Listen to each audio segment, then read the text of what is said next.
Oh, good. Okay. Okay. So Awesome.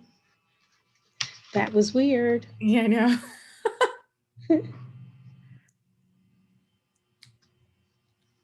All right. Hello, everyone. Welcome to Women Winning Wednesdays. I am Elsa W. Smith. My apologies for the late start time. We had some significant technical issues, but we are ready to go. My guest is here.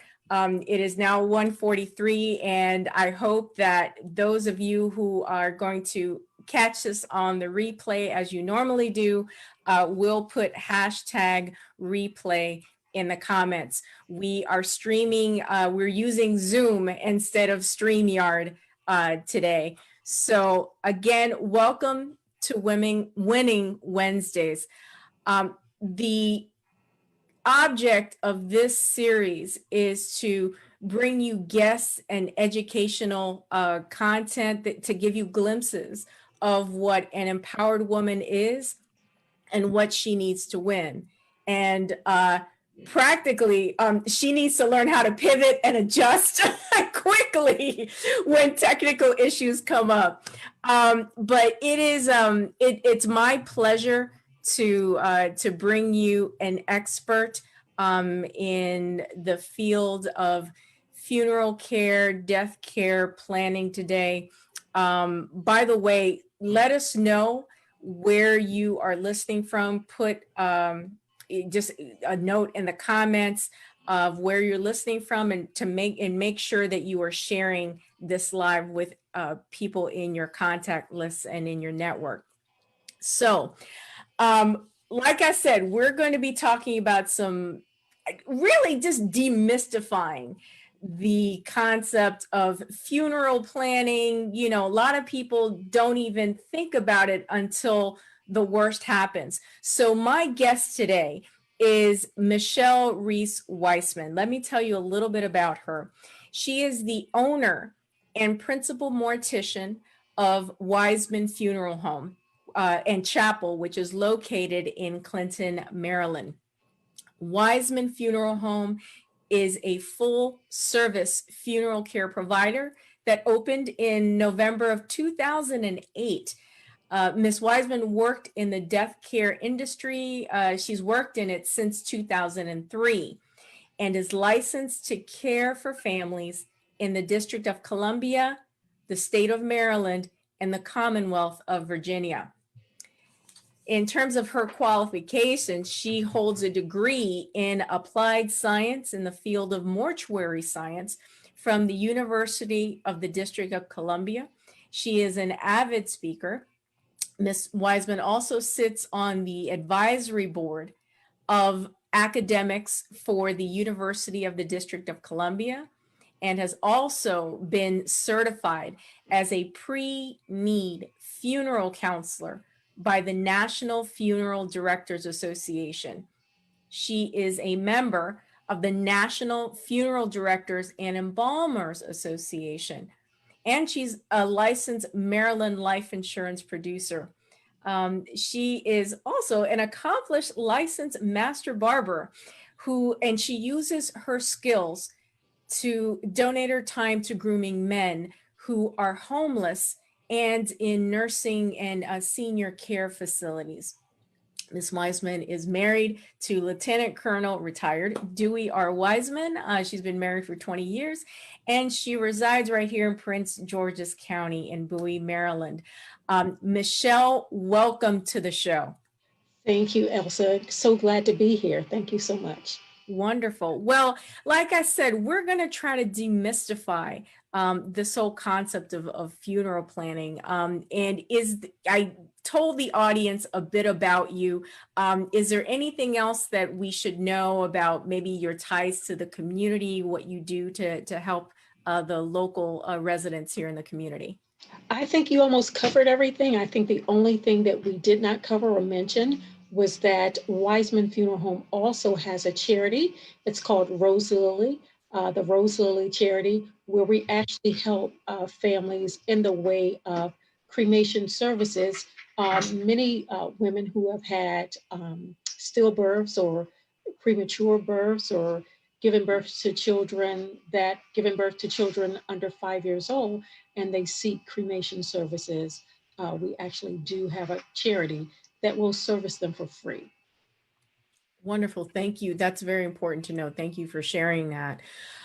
Michelle, what are in terms of demographics, you're located, your funeral home and chapel is located in Clinton, Maryland. Mhm. What are like the demographics generally of the individuals that you serve? So we can actually service any and everyone in terms of demographics. With the preponderance of our client families, I'll say about 85% being African American. We have a good clientele in Hispanic communities as well as Caucasian. So we're actually, we can service every demographic, in fact. Wonderful. And what were the obstacles that you faced on the road to having, a successful business and owning this funeral home? Um, I think the key and major obstacle would probably be within myself. It was a decision as to whether I wanted to stay in a funeral home that was owned with someone else, or if I had the courage to begin again and start my own service and practice. As you might be aware, the funeral industry is a legacy business, which means that basically most funeral homes that are well established, they have clientele that come in and repeat business for years and decades to come. So the challenge basically was to open a business, to prove myself to the community, and also to serve them in a manner that would allow them to return if something happened and refer out. So the challenge was getting the business not only open, but operating at a level that could sustain us. And the community has been wonderful about returning and referring families to us. And I'm proud to say that we serve a community of people that have answered back in great appreciation, and we're grateful for that. Thank you. And why are you, when we talked off camera, you expressed that you were just very passionate, and that's what I got from you. You're very passionate about what you do. Could you share with the audience why it is that you are so passionate about what you do and how you serve the public? Absolutely. So when we did talk, I did let you know that um, being a mortician, actually, a true mortician, it is a calling. It is almost like a ministry. It is something that you are called into to serve people. You are actually, I feel like I was crowned or given this very noble honor of caring for um, the deceased in a way that was going to not only honor them, but honor their lives, and then present to their families a memory picture that was pleasant that they can carry on with them forever. The preponderance of this business is service to families that deceased leave behind. And so I think if you can master the art of servicing families, making sure that they're well taken care of, as well as presenting something that they can look back on and have pleasant memories for. I think you've done your job in this industry. It is definitely a calling. It is not anything that you can just wake up and say, I want to be a mortician. It definitely has to call you. And to that point, I want to dive a little bit deeper into that. What is the type of training that you are required to be qualified to render these services? So generally, it is a degree. It is a degreed calling. It is definitely a degreed program. The average person will spend anywhere between 1 to 4 years of training, and the degree is in applied science and mortuary science. Um, Basically, there are two parts to this particular um, service. There is the arts part, which is basically dealing with people, the business part, the financing, And then the second part would actually be the care for human remains, the proper care for human remains. We are actually regulated by OSHA, the FTC. It's a very highly regulated field that you must be trained in order to keep yourself safe, as well as the general public and your staff.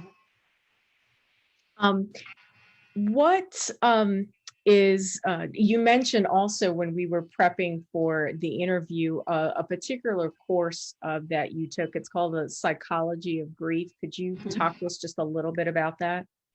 So yes, it is. It's called the psychology of grief. And since we actually service families, this particular program teaches you to identify the 6 stages of grief.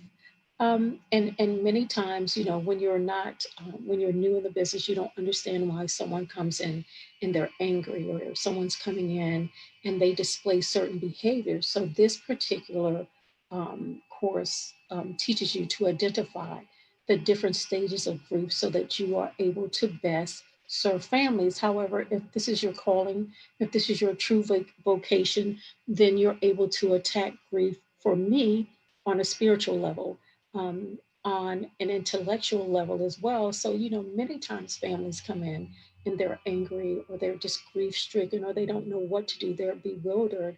And if in fact you have trained well, and this is the industry that you've been called into, you're able to attack the grief from not only a spiritual standpoint, but an intellectual standpoint, thereby making it an art. And that's pretty much what service is when you become a servant in this particular field. You want to make sure that you can alleviate much of the stress, much of the grief. You can never really alleviate all of it, but a family should feel a lot better when they're walking out of your doors for service than when they first came in. Oh, and Michelle, I didn't want to interrupt you. I wanted to let you finish your thought. I did get a note here that your volume is a little low. So either come a little closer to the mic or increase your volume, because you've got all this good information, and I don't want anyone to miss it. So we thank you for sharing that information about the Psychology of Grief course, which is part of this comprehensive training that you receive. Talk to us, and this is a term that we probably hear very often in the media, pre-need planning. What is that? And explain to people how, why it's important, or you recommend pre-need planning. Absolutely. So pre-need planning, or pre-need funeral arrangements, or pre-need cremation arrangements that you would actually put in place prior to need. Those particular services are important only because, it's important for people to know what it is that you like and how you'd like to be celebrated. It allows you to remain in total control of your human remains once you pass. If you like blue, you can come and pick out a blue casket or blue urn. You can tell people, I want to be scattered in Jamaica. I mean, it actually gets down to the detail of clothing, perfume, and music. For an example, we had a gentleman that was a member of a band, and he wanted his band to play. It was really, really important to him. So pre-need funeral arrangements are those arrangements that you put in place prior to your need. There are two types of pre-needs. There's pre-need, where you just come in and make plans, and then there is pre-funding. The difference of the two would be, basically, if you pre-fund, you're able to freeze the cost of your arrangements at today's prices. So this is 2021. If you stay here and you pre-plan with the funding, if you pre-plan and you're on this earth for another 20 and 30 years, your bill maybe here right now is about $12,000, $12,500. In the next 10, 15 years, that figure will double. However, because you've opted to pre-fund, you actually freeze your cost at today's prices. That's huge, and I don't think that many people are aware of what that information. So you can freeze the cost. That's a savings that to your family, to your estate. Correct. Ultimately. to lock in today's prices. So it, like everything that is a part of estate planning, it requires us to be intentional and to have some forethought. Michelle, and what I do in estate planning, one of the documents, it's called that we prepare is called a final disposition. And in that, like you said, you indicate your preferences for burial versus cremation and specific details. I mean, it can get as detailed as the client wishes. But I found many of my clients happen to belong to sororities and fraternities, and there are particular rituals that are observed depending on the entity, and they indicate that on that sheet, so it's clear for the representative that they've designated that, look, this is the what I want observed, and this is how I want it done. Absolutely. So thank you for sharing that, and especially about the cost, because I get a lot of questions, about what is, what's the costs involved, and of course, you would agree that it depends. A typical lawyer answer, but it's also a business person, depending on the particular service the client requests, right? Correct. So it depends on the service. It depends on the merchandise, and also what I like to call party favors. That would be dove releases, limousines, portraits, memorial blankets, things like that. There are certain add-ons to that. And I must say too, just as a caveat to pre-planning, pre-planning will be useless if in fact you don't make someone aware that you've made plans, that you don't tell them where your important paperwork is should something happen. So I think that's one of the important things that people forget to do. They come in and they make beautiful plans, but they fail to tell their loved ones, their family, look, just in case something happens to me, call Wiseman Funeral Home.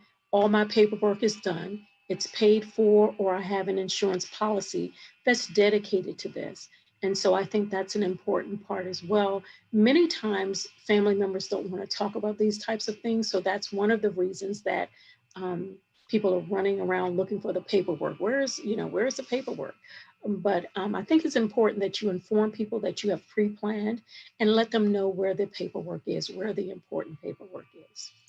One of the things you touched on a point that I've been hammering for the longest time, it's normalizing discussions around estate planning. And what you do is certainly a big part of an overall estate plan. Mhm. And we need to not just wait until crisis occurs, but when we are of clear mind, when we're calm, when we can actually put pen to paper, so to speak, and outline exactly what it is we want, what monies are we going to set aside so that Absolutely. people aren't scrounging, and these pop-up GoFundMe campaigns don't, pop up all over the place.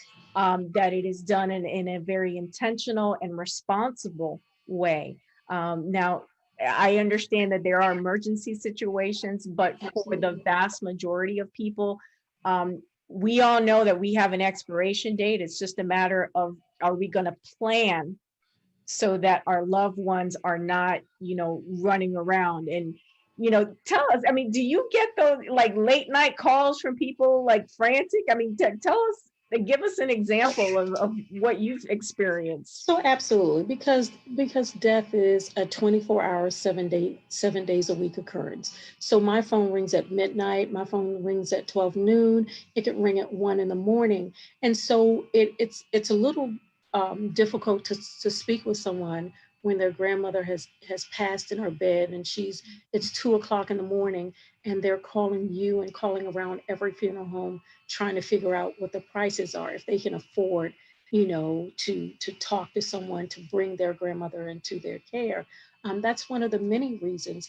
And it can be a 25-year-old who just went out to go to a party and just didn't make it home. And at 3 o'clock in the morning, his family has gotten word that he's perished. And so saying, well, you need to call the funeral home. So either scenario, and even if someone is, a lot of families actually, their family members are in hospice, and for some reason they have failed to, do the work that they need to do to make sure that once something happens, um, that they have connection with a funeral home. So it's many, many scenarios. It's unfortunate, and it basically stems from an innate sense of death or talking about death, and I think that's the largest part. I think if people would become more comfortable with the fact that death is a natural occurring event, Mhm. they would be more apt to put funds in place, just like they would for vacation or saving for a home or a car or something like that. Michelle, I'm going to add one of my team members had a question that they wanted me to ask you. And that is, what are questions that, say, me as a consumer should come to someone like you with when I'm ready to meet with you? What kinds of things should I ask, and how should I be prepared? Sure. So the first thing that I would advise a person to do is look at the reviews, the Google rating of any establishment. Okay, that's the first thing to do, because reviews do not, 9 times out of 10, they don't lie. You have somebody was just rubbed the wrong way, from time to time, and that's natural. But number one, look at the Google reviews. Look at what the consumer is saying about this particular establishment and firm. The second thing that you want to do is you want to call the firm and you want to see how they handle you as a person. You want to see if they're polite, if they have manners, if they can serve you well in the way of answering questions that you have. Because every scenario and every family is different, there's not really a standard question that you would come in with. But if you do come in, you should feel pretty satisfied that once you've left, all of your questions, whatever they may be, they've been answered correctly in totality. Yeah. What would you say really sets Wiseman Funeral Home and Chapel apart from others in the industry? Because there are others, but what makes the experience with Wiseman so different and so special? Well, I can tell you only what I've been told from the families that we serve, because we're probably the newest, one of the newest, and up and coming, very much so, up and coming funeral establishments in the last maybe 10 or 15 years. So we've competed with the dynamos, maybe the 3 or 4 major funeral homes in our demographical area. And what I'm hearing from families that we serve, the ones that might lead the big ones, they like our professionalism, they like our expertise, and then I think it's good to be kind. It's nice to be nice, and I think um, also it's an amazing experience to have a family look down at their loved one and say, "Oh, she looks beautiful," or "He looks so nice." I mean, it's important that they are satisfied with your finished product. That's wonderful. How I want to go back a minute, because these are like real life questions that people have about this experience. Let's say if that parent or that grandparent is in a nursing facility and they pass away. Mhm. What, logistically, like, what happens? How does their remain, get to you? How does all that work?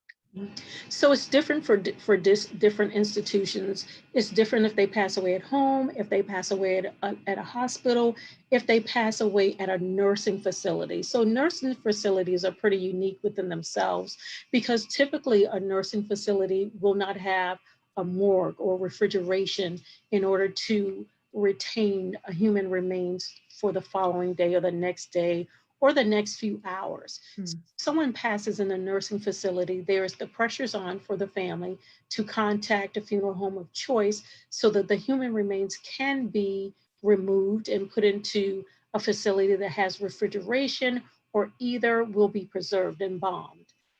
So the first step is to identify a funeral home, call them, and have the funeral home come in to service for you by way of making the removal of your loved one. bringing them into our care, and then making an appointment to sit down and speak with the professional to see how we can serve you in regards to the celebration of life, whether that is earth burial or cremation. And some families want a memorial service, so it really depends. Michelle, does the family or the loved one need to have the death certificate when they come to see you, or is that something that your company takes So, care of? so the death certificate itself is something that's generated through the arrangement conference, and the funeral home actually will produce the death certificate with all of the information supplied by the family. So the death certificate is the opposite of a birth certificate. However, it has the date of passing, the cause of passing, and all of the vital information, which is pretty much like a birth certificate. Mhm.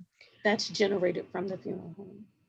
Now, let's focus a bit on burial versus cremation. And it might seem obvious, the term cremation, but exactly, is to me, from what I've learned from my clients, um, the process of cremation or saying, well, I want cremation, that has really changed over the years. I mean, some people can have like just a straight cremation, and some people can have a ceremony.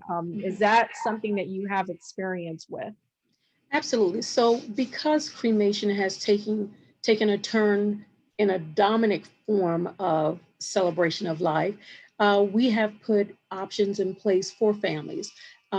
Families can have a full traditional funeral service and cremate after that. That's called a traditional service with a cremation. There is a direct cremation where we go bring the person into our care. We have a family member positively identify that person. We cremate after that.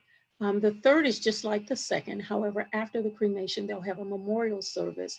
Um, a lot of times people, they would really like to have a service, but financially they cannot really, afford it. So they'll opt for direct cremation when they really don't want to. However, I'm seeing a lot of my families, they will, if they choose cremation, they absolutely choose the option where they can celebrate the life with the body present, which is a full service, and then cremation after that. Are you noticing, I guess, a trend towards having more cremation ceremonies or less, or and the follow up is, has COVID, what COVID impact has there been in your industry? Sure. So definitely the trend has bent towards cremation.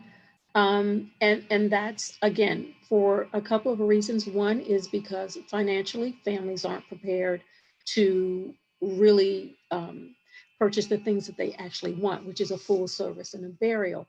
Two would be basically because the taboo has been from religion, from Baptists and from Catholics, African Americans as well. It was actually taboo at some point to have cremation, but now we're looking at a more secular society that don't hold to the morals or mores of any type of religion.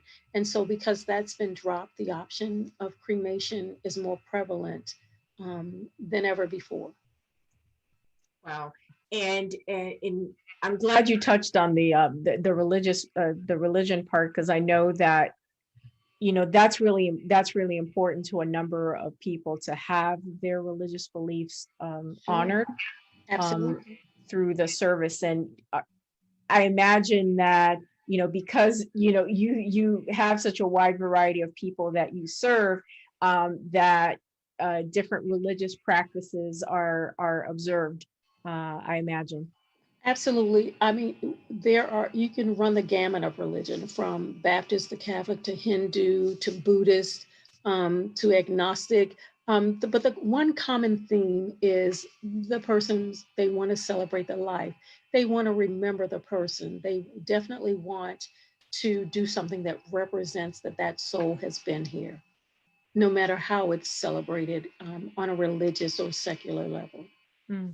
Yeah. Um, in terms of, I guess, materials or education efforts, how do you, in your practice, how do you educate the community on what they need to know? Sure. So pre-COVID-19, we were going into social settings like senior citizens' homes, fraternities, sororities. Um, Actually, we hosted a few pre-need seminars at the funeral home.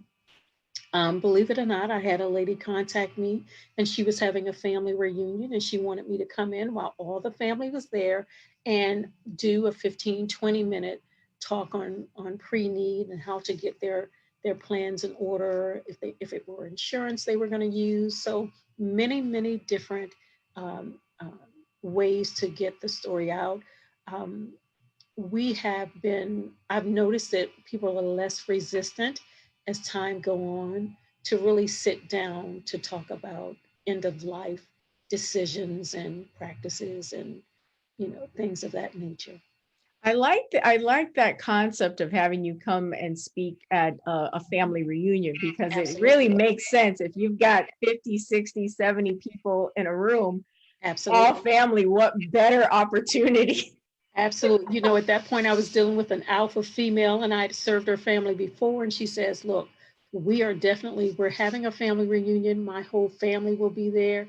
I want everybody to pre-plan. I want them to have funds. I want them to be ready and know exactly what it is. And it was very effective. In fact, it was very effective. Yeah. If as we're getting close to the 30-minute mark of these session, if people wanted to know more about you, about Wiseman Funeral Home, what's the best way for them to get connected with you?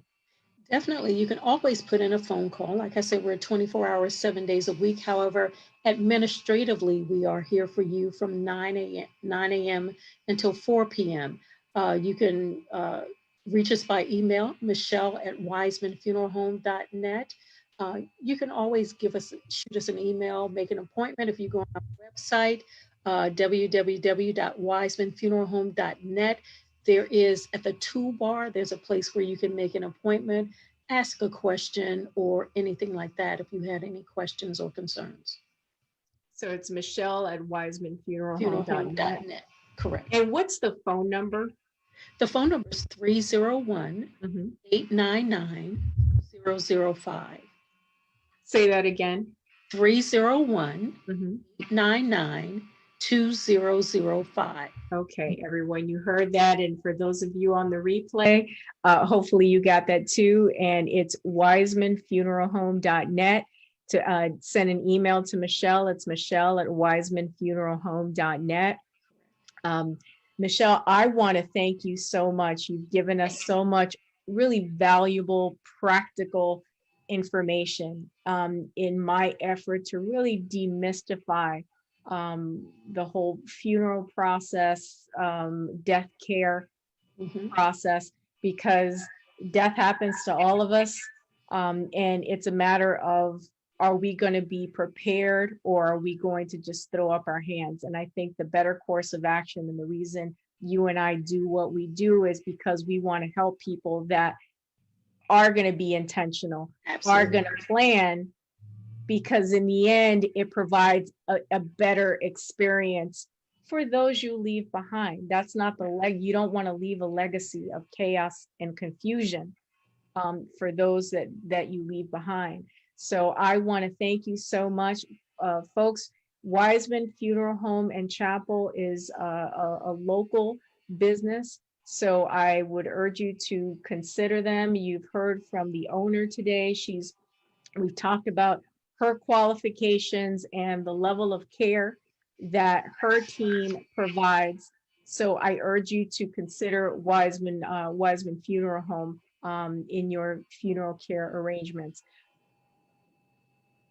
As we close out, as a reminder, my law offices, the law offices of Elsa W. Smith, stand ready to provide estate planning guidance and documentation that you're going to need to get you a comprehensive estate plan. Yes, we will talk about funeral and end of life planning, because it is a part of that. The reason I bring experts like Michelle on the show is to not only showcase who's out there in the community, but as a reminder that I work with several professionals and I get input from them, and that only helps us as a firm to render a higher level of service. So if we can direct you to these local resources, that's just one more asset that you have in making wise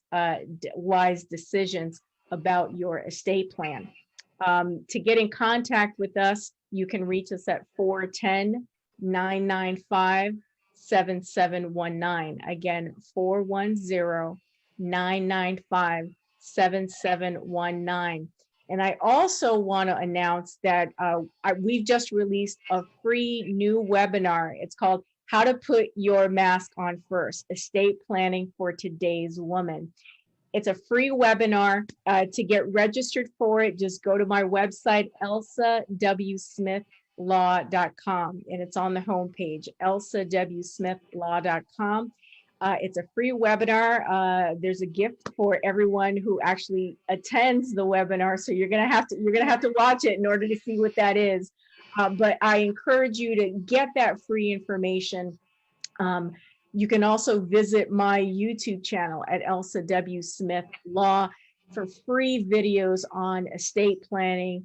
We're going to post this video on the replay on that channel so you can have it as a resource. So as we close out, Michelle, thank you so much. Everyone, thank you so much for tuning in, and I will see you next week on another episode of Women Winning Wednesdays. Thank you so much and be well. Have a great day, everybody. Thank you. Thank you.